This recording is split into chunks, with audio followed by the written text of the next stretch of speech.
어느 지점에서 낙원의 가장마당이라는 그 어느 지점에 왔을 때 갑자기 소가 뛰는 바람에 수레에 실렸던 언약궤가 수레에서 떨어지게 됐단 말입니다.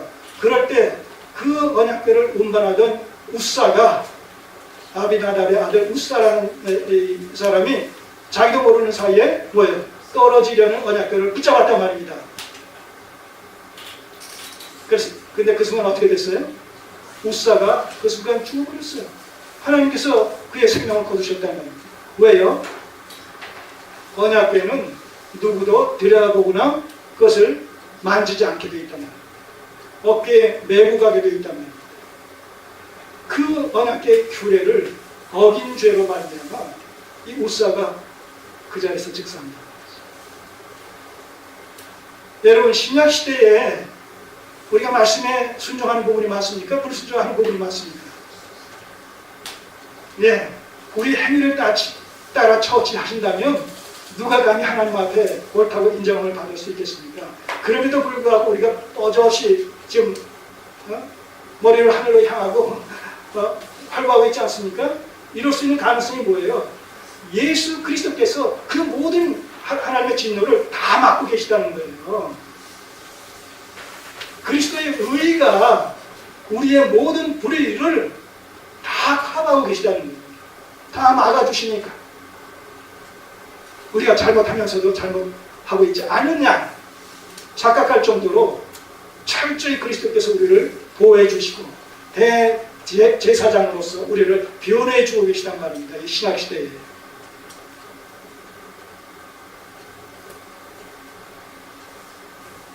사울 왕 블레셋과의 전투에서 제사장 사무엘이 와가지고 번제를 드림으로 말미암아 하나님의 신탁을 받아야 되는데 일주일이 지나도 이 사무엘이 나타나지 않고 있고 전장의 이 형편은 날로 악화돼가지고 지금 이스라엘 백성들이 하나하나 다 지금 4분 5열 좀 도망가는 이런 그 상황 속에서 빨리 이걸 수습해가지고 전쟁을 해야 되겠다는 이런 그 조급한 마음에 사울 왕이 번제를 직접 드립니다. 막 번제를 드리는데 그때 사무엘이 오잖아요. 사무엘이 와가지고 어찌하여 왕이 제사장이 드려야 될 번제를 어찌하여 왕이 드립니까? 라고 했을 때 사울 왕이 변명하지 않습니까?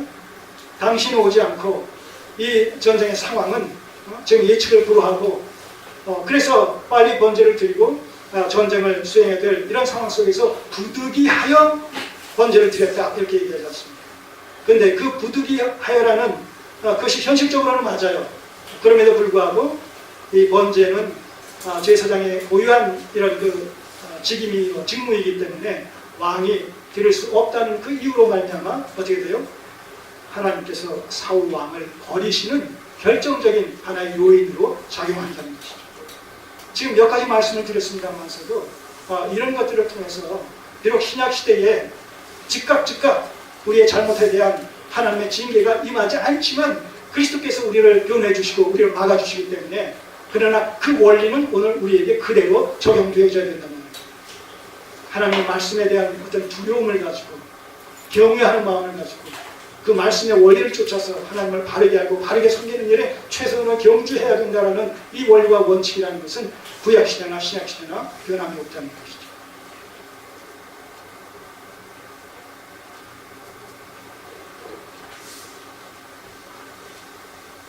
우시야 왕이 그 교만의 발동으로 말미암아 자기 의에 사로잡혀서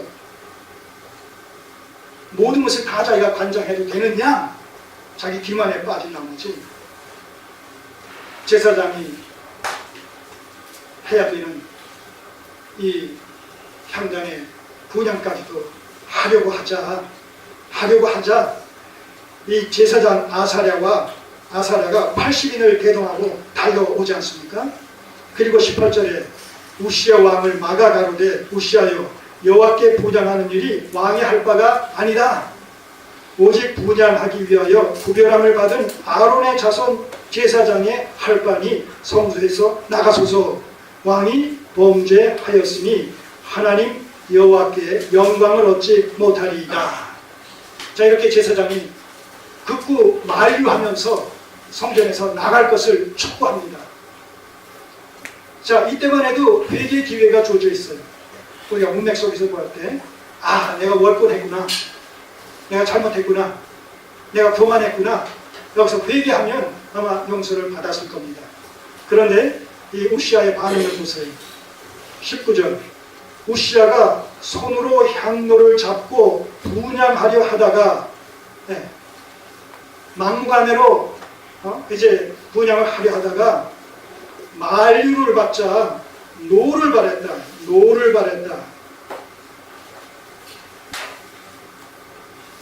저가 제사장에게 노할 때에 여호와의 전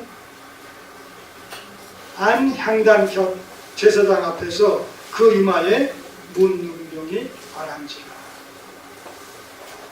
제사장들의 말에도 불구하고 분노하면서 그들이 만류를 제치면서 막무가내로 분향을 하려는 순간에 하나님의 징계로 말미암아 우시아 왕의 이마에 문둥병이 생기게 됐다는 것이죠.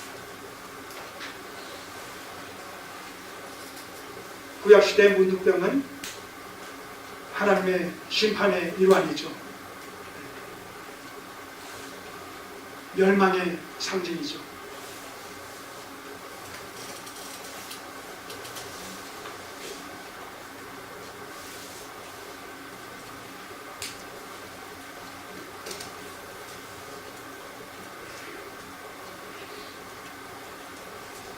이 월권의 행위, 하나님의 성전 규례를 어긴 불순종의 범법 행위에 대한 하나님의 심판이 우시아에게 문둥병으로 나타났다. 오늘 우리가 불순종함에도 불구하고 순종하기보다는 불순종이 다반사의 삶을 살아감에도 불구하고 우리가 의인이냐, 모든 하나님의 말씀에 순종하느냐, 이렇게 정정당당하게 살아갈 수 있으면 그리스도께서 하나님의 모든 진노를 막아주시고 변호해 주시는 대제사장적 이런 사역을 감당해 주시는 결과라고 말씀을 드렸습니다. 그래서 우리는 늘 겸손하고 온유한 심정으로 우리 자신을 돌아봐야 돼요.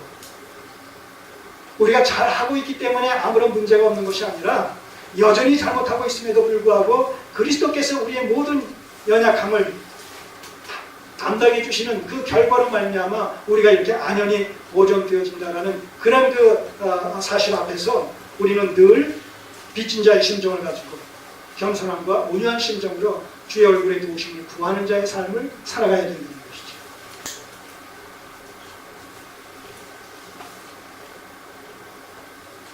이 20절, 대제사장 아사랴와 모든 제사장이 왕의 이마에 문둥병이 발하였음을 보고 전에서 급히 쫓아내고 여호와께서 치심으로 왕도 속히 나가니라. 이스라엘 그 사회에서 이 문둥병이 걸리면 유폐되죠. 이 공동체적인 삶에서부터 배제시키죠. 소외된 삶을 날 때까지 살 수밖에 없는 것이죠. 하나님의 징계로 말미암아서 왕이라 할지라도 예외일 수가 없었다는 거예요.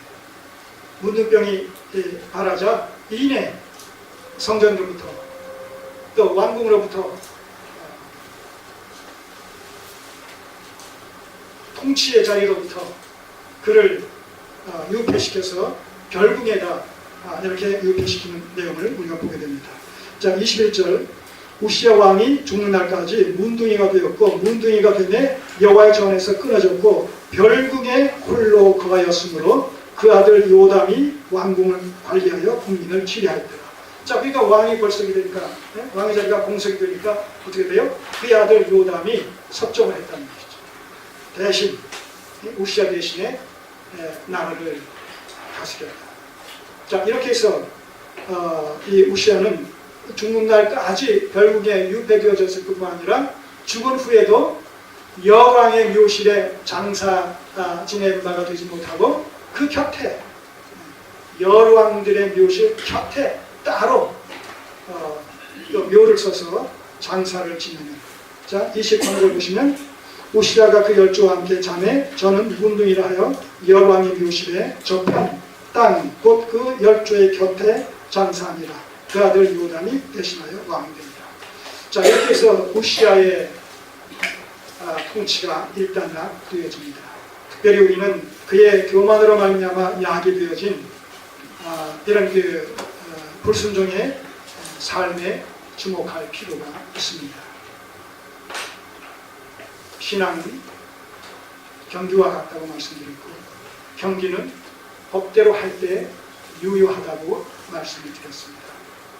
오늘 우리가 어떤 모습으로 어떻게 신앙생활을 하는지 다시 한번 오늘 말씀을 통해서 우리 자신을 돌아보기 바랍니다. 우리가 온전하게 말씀에 순종하지 못한다 칠지라도 우리는 그때마다 자백하고 회개하고 주의 얼굴에 도우심을 구하면서 하나님의 긍휼하심을 입을 필요가 있습니다. 그렇게 될 때 우리의 삶은 궁극적으로 그리스도를 말미암아 하나님 앞에서 옳다 인정함을 받을 수가 있게 될 겁니다. 인본주의가 만연되어진 이런 21세기 현대교회 속에서 하나님의 말씀이 도구가 되어지고 하나님이 본질상 우상처럼 여겨지는 폐역하고 영적으로 안미한 이런 시대적 상황 속에서 우리는 다시 한번 말씀의 본의가 회복되어져서 성경이 말씀하는 바 그 하나님의 정체성을 바르게 알고 교회를 바르게 알아서 우리의 신앙생활이 바르게 정립됨으로 말미암아 하나님으로부터 인정을 받을 수 있는 이런 성도의 삶을 우리의 남은 생애 동안 계속해서 살아갈 수 있게 되시기를 주님의 이름으로 소원합니다. 기도드리겠습니다. 아버지 하나님, 오늘도 말씀을 통해서 하나님이 그 본의가 무엇인지를 깨닫게 하시고 우리의 신앙이 철저히 하나님의 말씀에 근거한 신앙이 되어야 된다는 사실을 교훈받게 하셔서 감사드립니다. 우리는 연약하고 부족합니다. 그러나 성령께서 우리를 붙들어 주시고 주장하셔서 늘 주님과 말씀 안에서 동행하는 삶을 살아갈 수 있도록 도우시기를 원합니다. 예수님의 이름으로 기도드립니다. 아멘.